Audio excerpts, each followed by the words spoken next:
হেলিকপ্টারে থাকা রাইসি সাহেব, তারপর আমাদের হোসেন ভাই সহ আরও যারা ছিলেন উচ্চপদস্থ কর্মকর্তা কর্মচারী প্রত্যেকেই সেখানে মারা গিয়েছেন।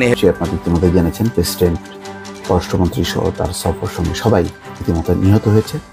আসসালামু আলাইকুম ভিউয়ার্স, দেশ ও দেশের বাহির থেকে যারা আমার ভিডিওটি প্লে করেছেন জানাচ্ছি আন্তরিক শুভেচ্ছা ও অভিনন্দন। আশা করি সবাই ভালো আছেন, সুস্থ আছেন, আলহামদুলিল্লাহ। তো ভিউয়ার্স, ইরানের প্রেসিডেন্ট ইব্রাহিম রাইসা আর বেঁচে আছেন কিনা এটা নিয়ে ব্যাপকভাবে সন্দেহাতীত নানান ধরনের গুজবের তৈরি হচ্ছে সোশ্যাল মিডিয়াতে। এটা পরিকল্পিত কোনো হামলা কিনা তা খতিয়ে দেখার জন্য বা হামাসের মন্তব্য এবং মার্কিনের মন্তব্য অনুযায়ী এটা একটি পরিকল্পিত হতে পারে। আসুন বিস্তারিত রিপোর্ট জানবো আমরা এই তদন্তে।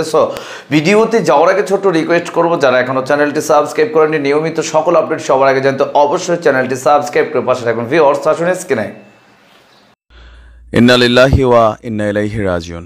প্রথমে আল্লাহ পাকের কাছে দোয়া করি আমাদের প্রিয় প্রেসিডেন্ট মোহাম্মদ ইব্রাহিম রাইসি এবং যিনি পররাষ্ট্রমন্ত্রী ছিলেন হোসেন ভাই, একজন সিংহ আর একজন ছিলেন বাঘ, তাদের এই অপূরণীয় ক্ষতি আসলে কোনোভাবেই আল্লাহ ভালো জানে কি করেন আল্লাহ, বাট আল্লাহ যেন তাদেরকে জান্নাতুল ফেরদাউস দান করে।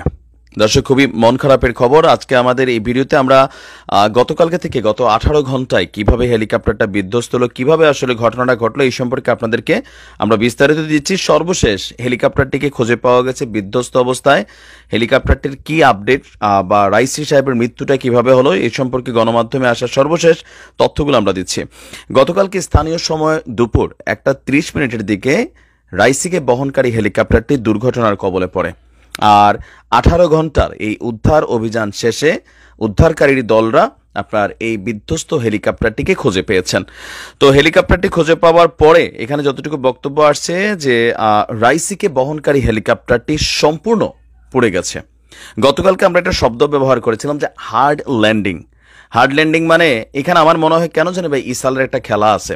আপনি যদি দেখি একটু তথ্য অনুযায়ী যে গতকালকে রাইসি সাহেব, মরহুম রাইসি, আজারবাইজানের সীমান্তের কাছে কিস কালাশি এবং খোদা ফারিন দুটি বাঁধ উদ্বোধন শেষে সেখান থেকে ইরানের উত্তর পশ্চিমে তাবরিজ শহরের দিকে ফিরছিলেন। এর মাঝখানেই তার এই হেলিকপ্টারটা সিগন্যাল বিচ্ছিন্ন হয়ে যায়।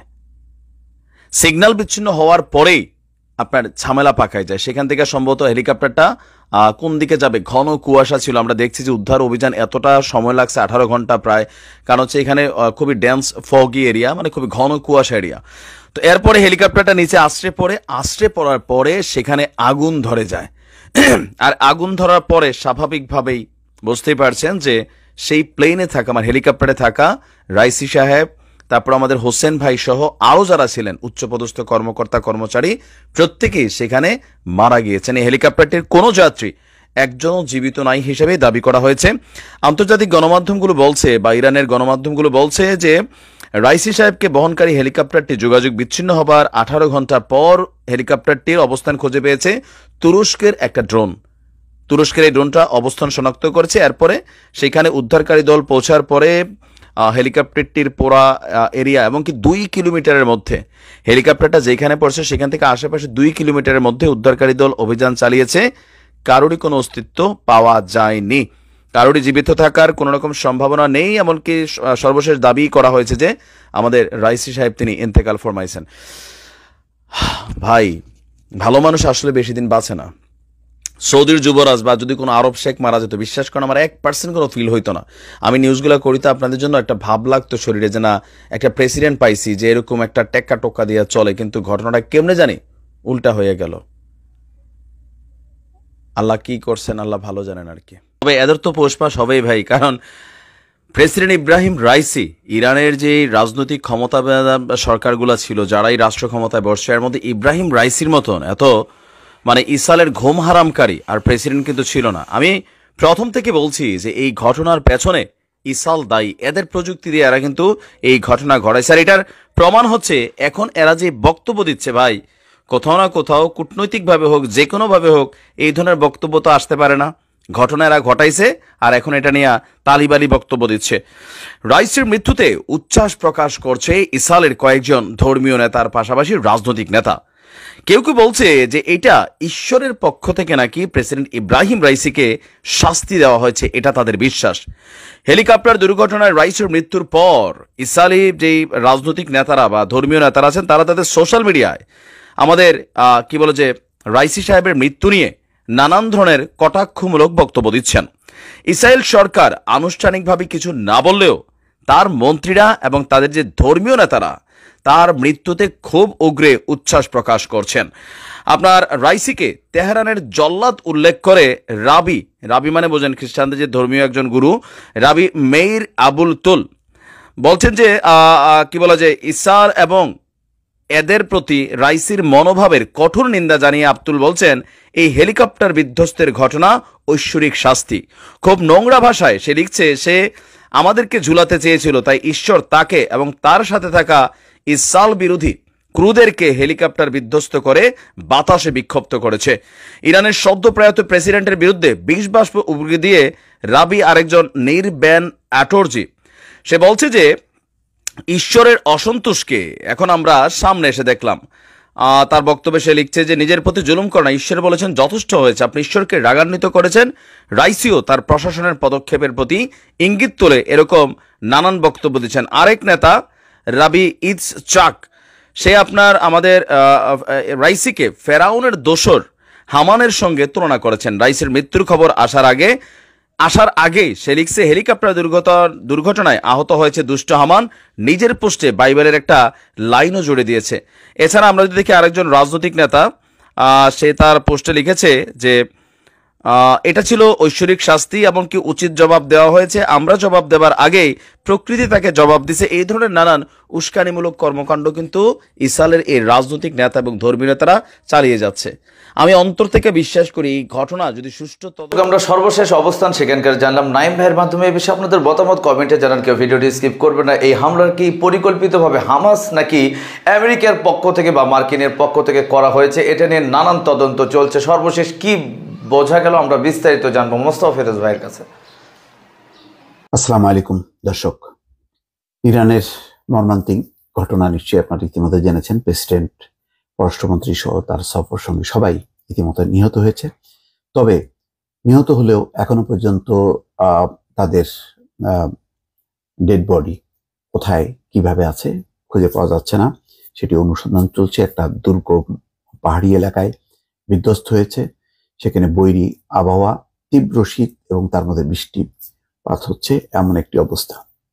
এখানে একটি খবর, ড্রোন ফুটেজে উঠে এলো রাইসির হেলিকপ্টারের করুণ পরিণতির দৃশ্য। সেটি দেখা যাচ্ছে যে একটা ছবি, কিভাবে মানে হেলিকপ্টারটি বিধ্বস্ত হলো তার একটা ছবি ড্রোন ফুটেজে সেটি ধরা পড়েছে। প্রতিকূল আবহাওয়ার কারণে দীর্ঘ 16 ঘন্টা চেষ্টার পর দুর্ঘটনাস্থলে পৌঁছাতে সক্ষম হন উদ্ধারকারী দলের সদস্যরা। এরপরই ড্রোন থেকে ধারণ করা একটি ভিডিওতে রাইসির হেলিকপ্টারের করুণ পরিণতির দৃশ্য উঠে আসে। ইতিমধ্যে ভিডিওটি সামাজিক মাধ্যম এক্সে শেয়ার করেছে ইরানের রাষ্ট্রীয় বার্তা সংস্থা ইরনা। ভিডিওতে দেখা যায় একটি পাহাড়ের উপর রাইসির হেলিকপ্টারটি পড়ে আছে, বিধ্বস্ত হয়ে সেটি পুরোপুরি পুড়ে ছাই হয়ে গেছে। এটি হচ্ছে সবচেয়ে আশঙ্কার ব্যাপার, যে বিধ্বস্ত হবার পর পুরো হেলিকপ্টারটি পুড়ে ছাই হয়ে যায়। এখন বিধ্বস্ত হবার পর তাদের যে দেহগুলো সেগুলি কি ছিটকে নিচে পড়ে যায় বা আশেপাশে কোথাও ছড়িয়ে ছিটে গেছে কিনা, নাকি তার ভেতরেই ছিল? তার ভেতরে যদি থাকে দর্শক, এবং যেইভাবে পুড়ে গেছে বলে খবর বের হচ্ছে, তাতে কিন্তু মানে দেহের কোনো অংশ আর মানে পাওয়া যাবে কিনা সেটি এখন বিশ্লেষণ করা হচ্ছে বা খোঁজা হচ্ছে। সোমবার দুর্ঘটনার প্রায় 16 ঘন্টা পর ইব্রাহিম রাইসিকে বহনকারী হেলিকপ্টারের ধ্বংসাবশেষের সন্ধান মেলে। হেলিকপ্টারের ধ্বংসাবশেষ পাওয়া গেছে, কিন্তু দেহে ধ্বংসাবশেষ বা দেহের কোনো অংশ এখনো খুঁজে পাওয়া যায়নি। এই জন্য পুরো এলাকা জুড়ে প্রতি ইঞ্চি জমি একেবারে বৈরী প্রতিকূল আবহাওয়ার মধ্যেও উদ্ধারকারী দল খুঁজতে শুরু করেছে। আচ্ছা, দেশটির বিভিন্ন বার্তা সংস্থা বলা হচ্ছে প্রেসিডেন্ট রাইসি, পররাষ্ট্রমন্ত্রী আব্দুল্লাহিয়ান ও পূর্ব আজারবাইজানের গভর্নর মালেক রহমাতি কেউ আর বেঁচে নেই। তার মানে পূর্ব আজারবাইজানের গভর্নরও এখানে ছিলেন। তার আগে ইরানি রেড ক্রিসেন্ট বলেছে দুর্ঘটনাস্থলে গিয়ে হেলিকপ্টারটির যাত্রীদের জীবিত থাকার কোনো চিহ্ন খুঁজে পাননি তারা এখন পর্যন্ত। ফলে ইরানের প্রেসিডেন্ট রাইসি ও সফরসঙ্গীরা মারা গেছেন বলেই ধারণা করা হচ্ছে। ইরানের গণমাধ্যমের খবরে বলা হচ্ছে এই হেলিকপ্টারে রাইসি ছাড়াও দেশটির পররাষ্ট্রমন্ত্রী আবদুল্লাহ হিয়ান, পূর্ব আজারবাইজানের গভর্নর মালেক রহমতি এবং এই প্রদেশের ইরানের সর্বোচ্চ নেতার মুখপাত্র আয়াতুল্লাহ মোহাম্মদ আলী আলে হাশেম ছিলেন। এর আগে গতকাল রোববার দেশটির পূর্ব আজারবাইজান প্রদেশের জোলফা এলাকার কাছে দুর্ঘটনার কবলে পড়ে হেলিকপ্টারটি। বলা হচ্ছে যে আজারবাইজানের একটি জলাধার প্রকল্পের উদ্বোধনের পর পূর্ব আজারবাইজান প্রদেশের রাজধানী তাবরিজে ফিরছিলেন তারা। ইরানের সংবাদ মাধ্যম বলছেন যে হেলিকপ্টারটি দুর্ঘটনার কবলে পড়ার খবর জানা গেছে সেটি থেকে আসা একটি জরুরি ফোন করে। তার মানে দুর্ঘটনাটি যখন ঘটে পড়ে যায় তখন একটা জরুরি ফোন কলও পর্যন্ত করা সম্ভব হয়েছিল। প্রেসিডেন্টের সঙ্গে থাকা কর্মকর্তাদের কেউ ওই ফোন করেছিলেন। তার মানে বোঝেন যে বাঁচার জন্য আপ্রাণ চেষ্টা বা দুর্ঘটনাটি যে ঘটেছে সেটি মানে খবর দেয়া হয় তখন পর্যন্ত, তারপরে আর কোনো খবর নেই। সেই ফোন কলটি পাওয়ার পরেই বুঝতে পারে যে হেলিকপ্টারটি দুর্ঘটনায় ঘটেছে এবং একটা চরম বিধ্বস্ত অবস্থার মধ্যে আছে। দুর্ঘটনার পরপরই প্রেসিডেন্ট ও তার সফর সঙ্গীদের উদ্ধারে অংশ নেয় 40টি দল। উদ্ধারকারী দল এসেছে তুরস্ক ও রাশিয়া থেকেও। তবে দুর্ঘটনাস্থলে ভারী বৃষ্টিপাত ও ঘন কুয়াশার কারণে উদ্ধার কাজ ব্যাহত হচ্ছে। এছাড়া এই অঞ্চলটি পাহাড় পর্বতে ভরপুর হওয়ায় দীর্ঘ 16 ঘন্টার অভিযান শেষে রাইসির হেলিকপ্টারের খোঁজ পান উদ্ধার কর্মকর্তারা, কিন্তু মৃতদেহ এখনো খুঁজে পাওয়া যায়নি। দর্শক ভালো থাকবেন, আল্লাহ। দর্শক স্ক্রিনে আমরা সে সম্পর্কে বিস্তারিত জানলাম। সো আজকের ভিডিও এই পর্যন্তই।